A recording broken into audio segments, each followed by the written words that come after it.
Ashley Whitman and Dylan Cole smiled for a photo they didn't know would be their last. Happy, in love, and unaware, they posed in front of a quiet cabin, never realizing the man behind the camera would soon take their lives. You'll find their chilling story in 28 cold cases that were solved recently. The box was old, wrapped in a moldy towel, and hidden away. Inside, she found newspaper clippings, faded photos, and a worn leather journal. At first, she thought it was a harmless scrapbook until she saw a headline from 1992. 12-year-old Lacey Rourke vanishes without a trace. Someone had marked a big red X over the article. These forgotten cases, once buried by time, are now shouting for justice. Back in 1988, its young night operator, Darren McMillian, disappeared during a shift. But in 2024, a lightning storm knocked out power and forced emergency crews to use the old radio tower again. Under Tower 3, buried in the sand, they found a metal toolbox. Inside were bones,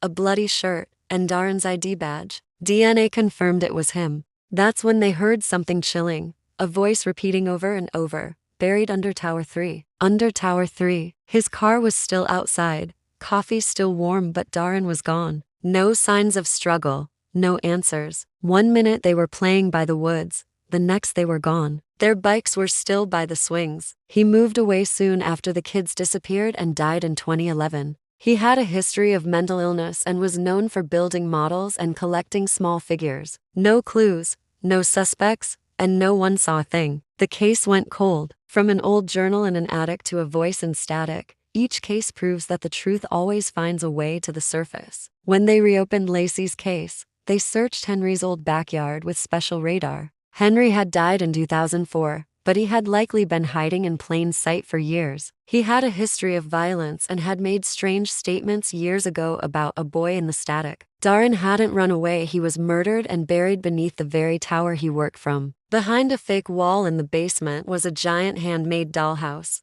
It was dusty and old, but clearly modeled after the trailer park the kids had lived in. Each trailer was exact. Inside, 3 dolls were placed, one in each room. One tiny room, painted red, looked like a storm shelter. Its door was slightly open. Under a collapsed shed, they found a sealed metal barrel. Using radar, they searched where the red shelter had once stood. There, buried underground, they found a real storm shelter. Inside were the children's remains, along with an old revolver and a faded photo. Families who had waited decades for answers now had hope. Henry Grant, the quiet man who delivered letters, was now believed to be one of the Midwest's worst serial kidnappers. Inside were human remains and a pink jacket, the same one Lacey had worn the day she disappeared. In the peaceful town of Marlow, Wisconsin, Evelyn Grant was cleaning out her late grandfather's attic when she found a locked wooden box under a loose floorboard. The journal was full of names, dates, and creepy descriptions of missing kids.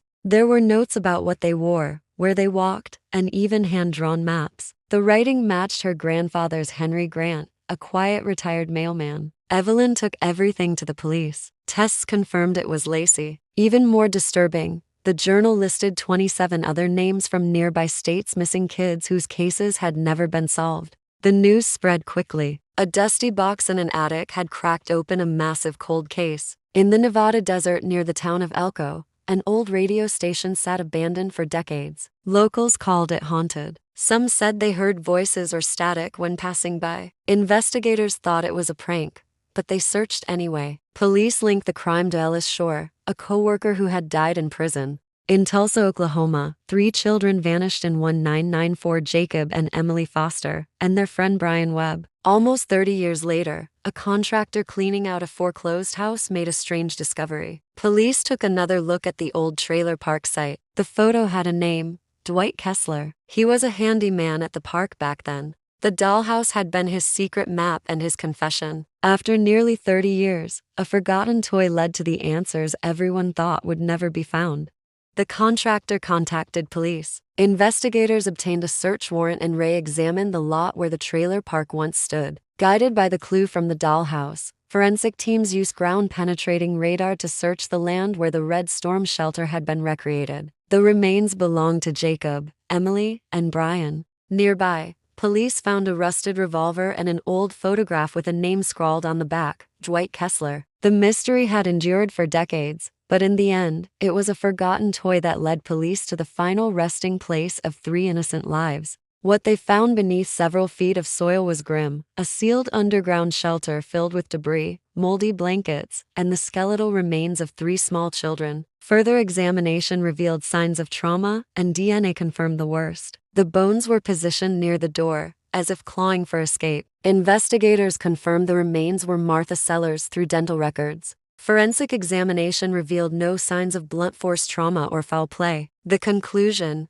accidental entrapment. Kessler had worked as a handyman in the park during the 1990s and was known for his quiet, solitary behavior. Inside was a single photo, undeveloped but preserved in its casing. Authorities retrieved the film and processed it, revealing an image of a young couple smiling in front of a small wooden cabin. Investigators traced the location in the image to a remote section of the park where a ranger's cabin had once stood before being demolished in the early 1990s. A couple who had been reported missing during a cross-country road trip in 1983. At the time, authorities believed the pair may have eloped or simply disappeared by choice. He had died in 1999 in a mental facility, leaving behind cryptic notes, including one entry that read, "A single forgotten photograph, enhanced decades later, had exposed a predator who operated in complete darkness." The answers had been captured in an instant, sealed in film, and left waiting for time and technology to catch up. They posed for one last picture. They smiled for the lens, but I was behind the glass.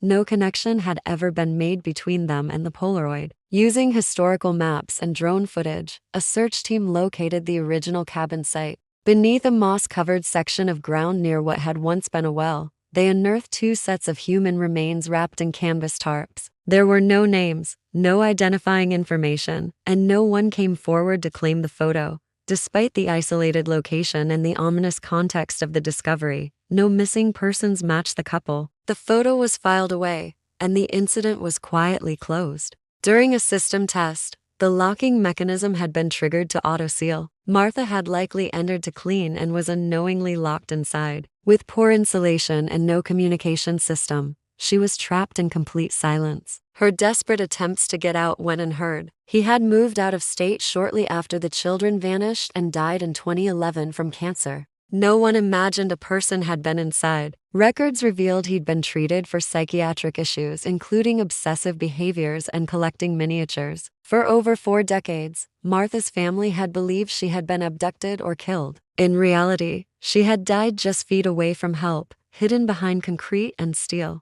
The old Polaroid resurfaced during his research. Curious about the background details, Mercer enhanced the image using modern AI software. That's when something unusual appeared: a faint reflection in the cabin window just behind the couple. It showed the silhouette of a man holding what appeared to be a knife. Her disappearance was not a crime of violence, but a forgotten oversight, one that cost a life and remained hidden for generations. The dollhouse had become an eerie confession, a blueprint to a buried truth. In the winter of 1978, Martha Sellers, a janitor at Federal Trust Bank in New Haven, Connecticut, vanished during her overnight shift. She was a quiet, dependable woman in her 50s, known for her meticulous cleaning habits and punctuality. When morning staff arrived, her cart was still in the hallway, mop bucket half filled, and her coat hung neatly on a hook in the break room. The security footage was incomplete. Footage beyond midnight had been overridden due to a malfunctioning tape system. There was no sign of forced entry, struggle, or robbery. Her car remained in the parking lot. With no leads,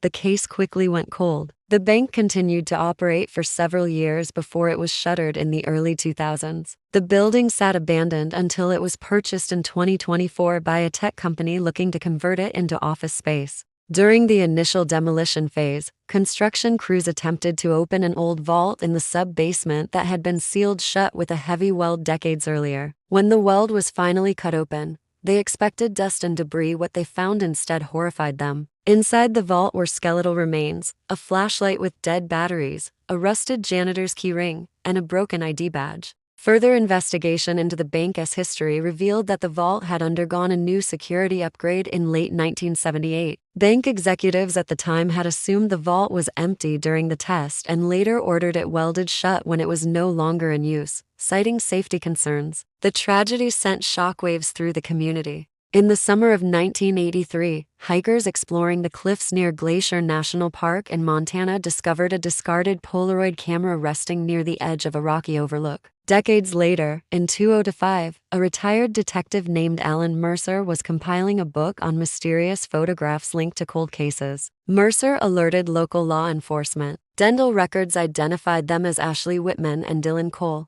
Further investigation tied the cabin's ownership in the 1980s to Stanley Brayer, a loner with a record of assault and a history of institutionalization. It was clear now that Brayer had lured the couple, taken the photo, and killed them shortly after. A single forgotten photograph, enhanced decades later, had exposed a predator who operated in complete darkness. The answers had been captured in an instant, sealed in film, and left waiting for time and technology to catch up.